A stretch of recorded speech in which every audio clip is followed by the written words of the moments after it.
So I watched Indian Police Force and well, it was an utter waste of time. After watching the trailer, I was already skeptical and I thought it would be average, but I was wrong. Because after watching this series, I can assure you that it's a very below average series and for me it was an utter waste of time. I'm quite surprised that I even watched the whole series. That's the most amusing part. So getting straight into the series, I want to talk about the things that were good in this series, which was the action and Sidharth Malhotra.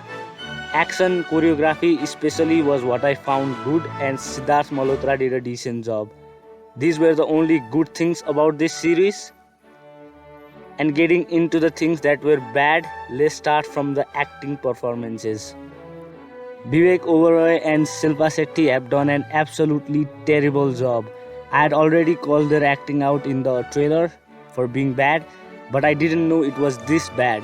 We truly only got a glimpse of bad acting in the trailer, and I had already lowered my expectations in terms of acting, but I still managed to find it bad even after lowering my expectations.